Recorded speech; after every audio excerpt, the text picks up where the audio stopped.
Selebtuber, nama Aliando Syarif kembali jadi sorotan setelah sebuah pernyataan dari orang terdekatnya mendadak ramai di media sosial. Kali ini, yang menjadi perhatian adalah Riri Budila, tante sekaligus mantan manajer Aliando. Dalam video yang beredar, muncul pernyataan mengenai kondisi mental Aliando yang disebut berkaitan dengan dirinya yang dianggap jauh dari Tuhan. Pernyataan tersebut langsung mengundang reaksi keras netizen. Pasalnya, Aliando sendiri sebelumnya pernah mengungkap bagaimana dirinya mengalami tekanan psikologis berat hingga harus berjuang menghadapi OCD ekstrim dan vakum cukup lama dari dunia hiburan. Lantas, kenapa ucapan sang tante justru membuat luka lama Aliando kembali jadi perbincangan?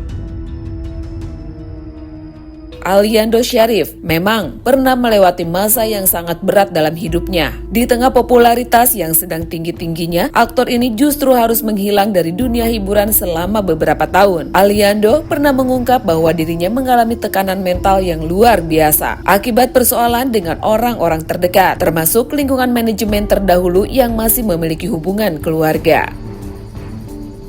Dalam sejumlah pengakuannya, Aliando menyebut dirinya pernah mengalami manipulasi psikologis, tekanan untuk terus bekerja, hingga kekerasan verbal. Tekanan tersebut disebut berlangsung sejak sekitar tahun 2019 dan berdampak besar terhadap kondisi psikologisnya. Aliando kemudian mengalami depresi dan gangguan obsesif compulsive disorder atau OCD yang ia gambarkan sebagai kondisi ekstrim. Bahkan, untuk memulihkan dirinya, Aliando memilih mengambil jarak dari keluarga dan orang-orang yang dianggap memberikan tekanan emosional. Langkah tersebut dilakukan agar dirinya bisa lebih fokus menjalani terapi dan proses pemulihan.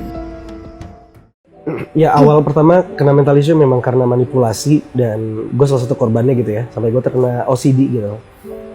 Percaya nggak percaya, manipulasi sebenarnya nggak cuma asal kena bohong, cuman bisa mencuci otak gitu. Yang benar,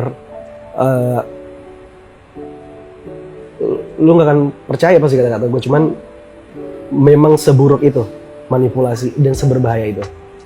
Kalau misalkan saran gue, cabut nggak apa-apa, keluar dari lingkungan itu, apapun yang dia katakan jangan pernah didengar, yang penting jauh-jauh dari orang itu. Gue percaya pasti akan ada banyak orang yang kayak gitu juga di luar sana, cuman lebih baiknya tempat sendiri yang dimana cuman elu dan Tuhan aja yang tahu, jangan ada orang lain yang tahu. Pasti ada orang yang ngurusin lu dong. Ada yang ngurusin gue, itu keluarga gue juga sendiri, sama gue sendiri. Jadi yang paling support adalah pasti keluarga. Pasti keluarga sendiri. Jadi gue minta izin untuk malah gue langsung kabur gitu.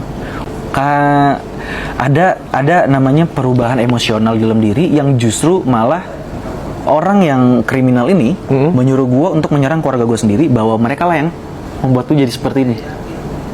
So, karena gue tahu itu, gue kabur.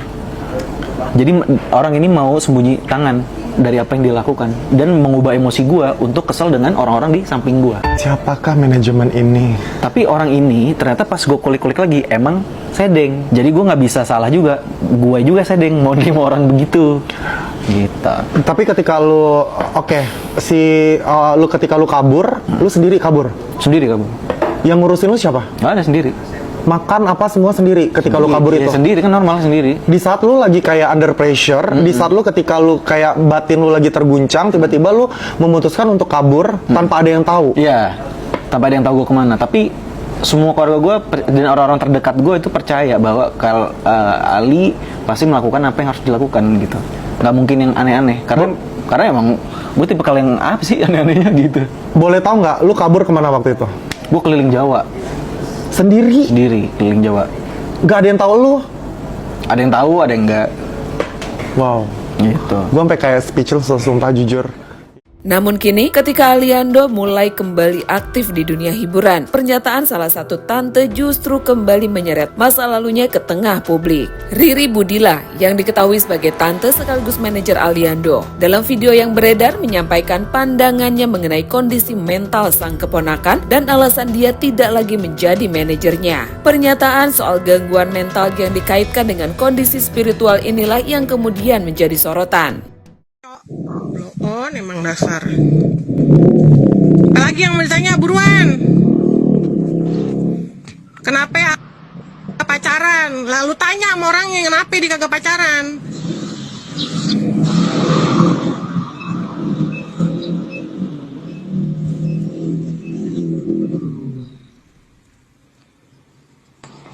Kenapa Ali sakit mental? Makanya deketin diri sama Allah.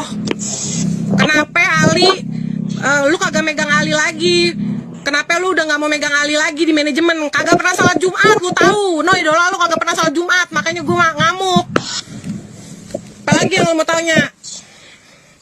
Kalau kagak sholat Jumat diri dia sendiri sih nggak apa-apa. Ini bawa-bawa supir sama asisten kagak sholat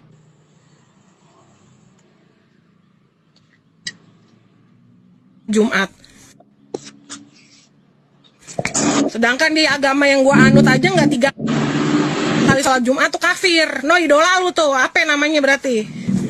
Gue berhak marah karena dia kecil sama gue, dari orok dia sama gue. Gue kalau udah urusannya di agama nggak bisa ditentuin, pergi jauh, mendingan gue tinggal. Apalagi yang mau lo tanya? Jadi gue berhenti nggak megang idola lo karena apa? Karena jauh dari Tuhan. Selalu pada tahu, makanya jadi sakit mental kan. Tuhan dijauhin. No, maknya sakit aja ditengok aja kagak. Orang mama sakit mah ditengok, bukan WA doang. WA juga kagak tiap hari. Apalagi yang mau tanyain? Makanya ini jadi idola jangan pada blow on, jangan ngelihat orang dari cover doang. Yang ganteng banyak, woi.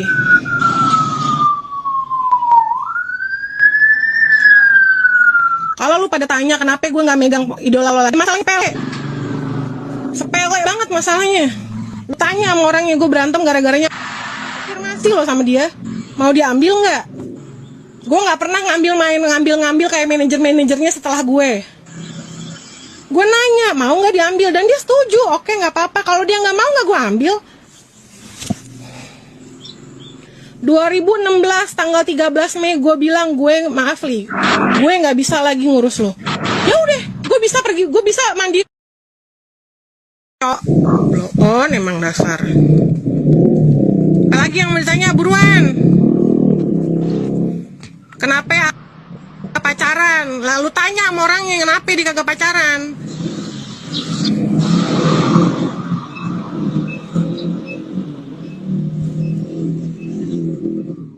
Bahkan dalam video tersebut Budila juga menjelaskan perihal hubungan Ali dengan Prilly yang akhirnya memutuskan untuk jalan masing-masing. Ngetek gue gara-gara fans lu kagak jadian sama tuh cewek. Lu ngetek gue gara-gara gue penyebabnya, lu fitnah gue. Lu nggak tahu apa-apa deh, alay. Lu nggak tahu apa-apa. Setelah gue nggak megang dia pun dia masih ngejalanin hubungan kok sama si cewek P ini. Masih. Dan gue mau peduli, gue nggak peduli, udah. Terus yang gue denger rumor yang salah satu nih, gue nggak bisa nyebutin, salah satu minta dipublikasi kalau kita pacaran, tapi salah satu nggak mau. Salah satu nggak mau, makanya mereka renggang. Makanya Ben, Allah nggak tidur. Gue sekarang ngejawabin Ben, gue sama Den. Gue jawabin Den. Hah? Iya enggak, aku nggak nyebut nama kok, aku juga. Saya bersaksi manajemen Dok Art mau, ada orang manajemen mau. Gimana gue dulu? Gue tinggalin anak gue nggak Ben? Gue jawabin sekarang, panggil semua, panggil. Ale-ale lo semua panggil biar gue jawab semua. Dulu gue nggak mau jawab karena gue dilarang suami gue. Anak gue masih kecil, takut dibully teman-temannya yang nggak ngerti, terprovokasi sama kalian. Iya Bu, Benny bukan Den.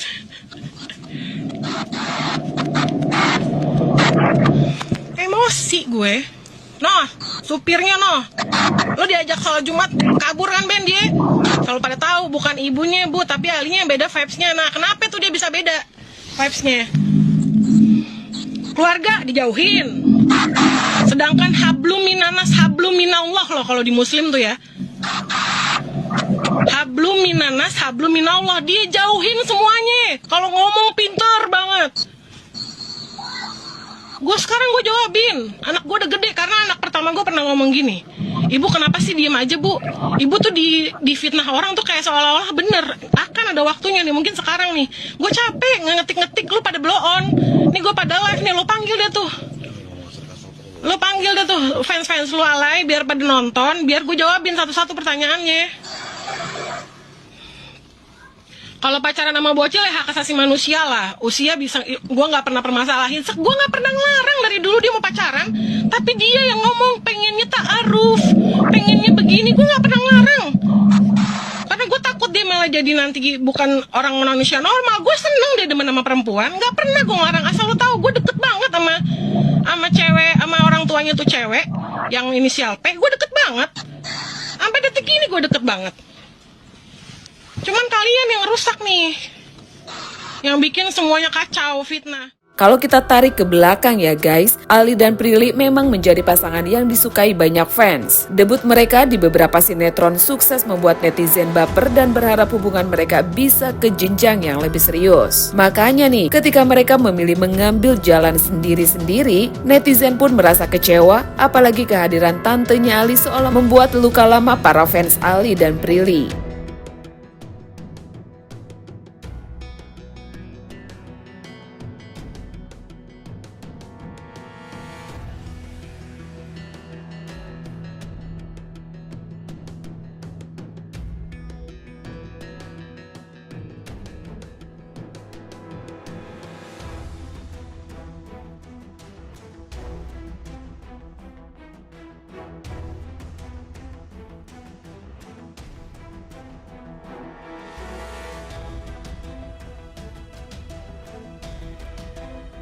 Netizen ramai mempertanyakan apakah persoalan kesehatan mental memang bisa sesederhana itu. Disimpulkan hanya karena seseorang dianggap jauh dari Tuhan. Bukan bermaksud memperdebatkan persoalan agama, tetapi kondisi mental dan gangguan psikologis memang merupakan persoalan yang kompleks dan membutuhkan penanganan yang tepat. Karena itu, komentar tersebut dianggap sebagai netizen terlalu menyederhanakan perjuangan seseorang yang sedang berusaha memulihkan dirinya. Yang membuat pernyataan ini semakin ramai adalah karena Aliando sendiri pernah berbicara mengenai pengalaman pahitnya di lingkungan terdekat. Ia mengaku pernah merasa dimanipulasi dan dieksploitasi secara emosional maupun dalam pekerjaan. Aliando juga pernah menyebut dirinya mendapatkan tekanan untuk terus bekerja demi menghasilkan uang. Ketika ingin istirahat, ia mengaku mendapatkan tekanan secara psikis. Gue dipaksa untuk bekerja untuk menduiti mereka. Kalau enggak, gue akan disiksa.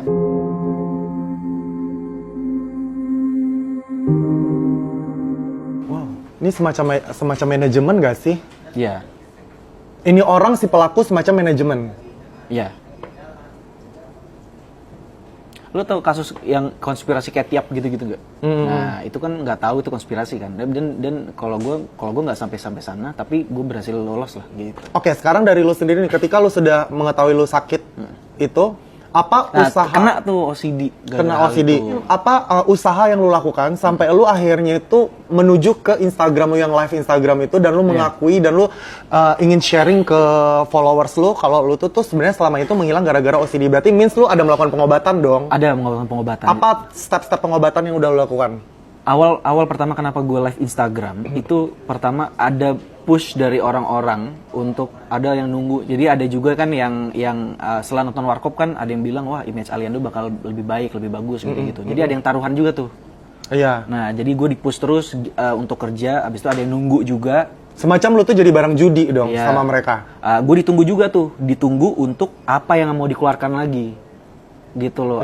Jadi jadi kayak tender apa ini bisa nggak nih gitu. Akhirnya pas gue mau coba ke sana, kayaknya ya gue juga gue sama sekali nggak ada gue mungkin salah satu orang yang artis yang nggak mau ngubah image kali ya. Jadi emang gue nggak ada masalah apapun gitu loh. Jadi gue jalanin aja, gitu. Tapi yang namanya berkarya, gue kan terus show must go on. Namun ketika push itu ada, mau nggak mau, gue harus bilang kepada orang-orang yang mungkin ngetender bahwa gue terkena OCD gitu. Oke, ketika lu udah mulai OCD dan lu udah mulai berkarir lagi dengan lu main film dan itu lu main film itu adalah salah satu cara lu untuk bagaimana caranya agar terapi. Semacam terapi, benar nggak sih? Ketika lu juga main sinetron akhir-akhir ini pun juga salah satunya adalah terapi lu agar lu bisa lebih bersosialisasi lagi sama orang gitu loh. Ada nggak satu orang yang sangat support lo ketika lo mendapatkan penyakit itu, OCD itu, pasti ada orang yang ngurusin lo dong? Ada yang ngurusin gue, itu keluarga gue juga sendiri, sama gue sendiri. Jadi Yang paling support adalah pastinya keluarga. Pasti keluarga sendiri. Jadi gue minta izin untuk malah gue langsung kabur gitu. Ada namanya perubahan emosional dalam diri yang justru malah orang yang kriminal ini menyuruh gue untuk menyerang keluarga gue sendiri, bahwa mereka lah yang membuat tuh jadi seperti ini. So karena gue tahu itu, gue kabur. Jadi orang ini mau sembunyi tangan dari apa yang dilakukan dan mengubah emosi gue untuk kesel dengan orang-orang di samping gue.